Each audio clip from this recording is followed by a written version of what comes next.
Ni hao! For today's episode, pupunta nga pala kami ngayon ng Mitsui Outlet. Dito nga lang yan sa Taichung. Sa haba nga ng bakasyon ng Chinese New Year, may ilang araw pa.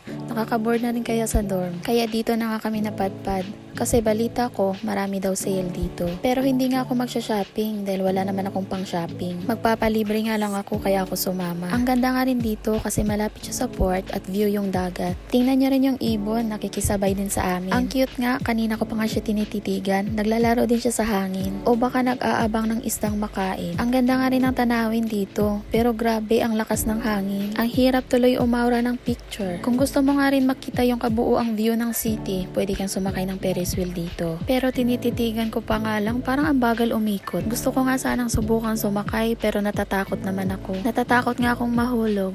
Siya. Hoy, walang ganon. Dito talaga ako na-amaze lagi pag pumupunta kami dito.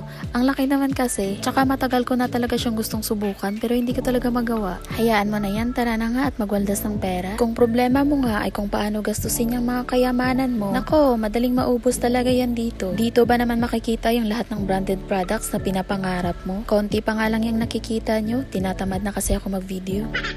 Pumasok nga kami sa mga store na feeling namin ma-afford namin ha.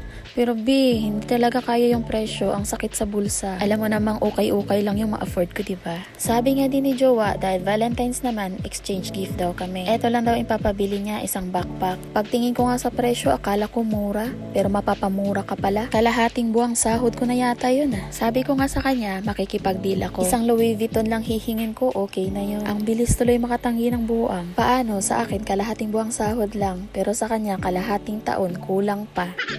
After nga ng ilang oras na paglilibot namin, nabudol nga kami ng sapatos sa Nike kasi super discounted na. Kaya bumili na habang mura pa. At isa nga rin to, mapapamura ka din sa presyo. Eto nga lang talaga yung habol ko, yung Starbucks, kaya ako sumama.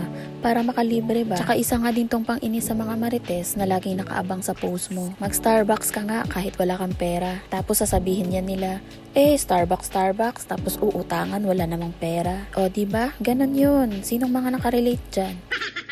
Pag naubos mo na nga inumin yung isang cup, tsaka mo ma-realize na sana nag 3-in-1 coffee ka na lang. Nakita ko rin tong laruang pambata, kaya na-curious ako, kaya pumasok na rin ako. Pero hindi lang naman pala pambata to, kasi marami namang matandang naglalaro. Ang cute nga rin ng claw machine dito, kulay pink. Yung iba nga ginawa ng alkansya tong wawaan, diba? Ang dami naman palang palarong pang matanda, kaya nagpabarya na rin ako ng token. Naiinggit kasi ako, kaya gusto ko rin makisali. Nakapabarya na nga ako at maghahanap tayo kung saan tayo pwede makapaglaro. Pero ito nga lang yung kayanan ko. Kasi yung iba, maraming tao.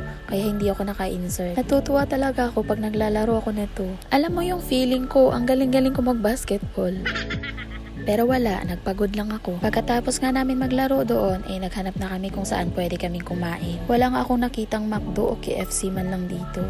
Tsaka ngayong Chinese New Year, ang daming ang tao. Wala na kaming choice, kaya dito na kami kumain. Hawaiian burger. Dumating na nga yung order namin, tsaka nagulat ako dito sa mga kasama ko. Sila nga yung patunay na hindi lang mga babae ang nagpipicture muna bago kumain. Sino ba namang hindi mapapicture sa 350 na burger?